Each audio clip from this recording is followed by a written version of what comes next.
Parasocial. It is parasocial. It is parasitic. It is all of me clinging to a fragment of you. This should come as no surprise, though. My sick ability to grasp at straws, to love so dearly anything that can be fashioned into the shape of a person but has no heartbeat. I was a sunken little girl with dirt under her nails. At 13, I wrote funeral odes for deceased characters, piling up clumsy words like handfuls of silky, damp soil, little mounds to cover the mice I found dead on the side of the road. You are the heir to all of those small corpses, the last in my laundry list of pulseless loves. Don't worry, it says very little about you. There was a hollow I could fill with whatever I liked. Still, that does not mean you were lacking. I could empty rivers to lie in their soft, swampy beds, even carve into mountains, collapse buildings, all to stand in their concaved shadows. A longing like this is a curse, a compulsion. If I don't gnaw, if I don't grit my teeth, they'll grow all the way into my brain. So I file this hunger without feeding it.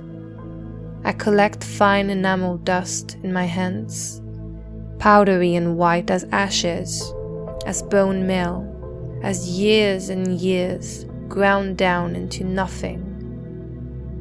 For those are only baby teeth. The others never sprouted.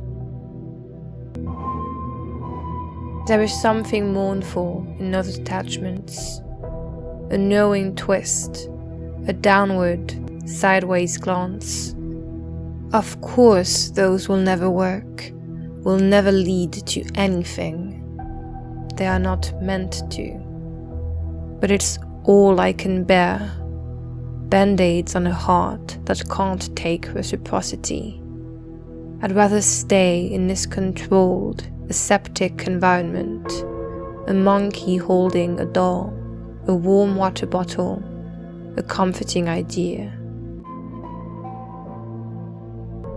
In an MRI machine, they might be able to see it, the Rorschach shape of the issue, to light up the fried wires in my brain, the places that closed like seashells or fists, unresponsive since the dark ages of preschool.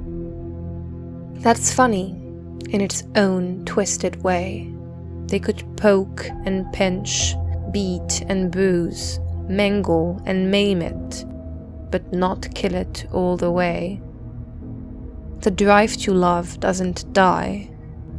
It turns inward like a stubborn root, a diverging stream taking the long way home, a monster beaten back into the woods. And so you learn to hold dear only the things that can't be taken from you.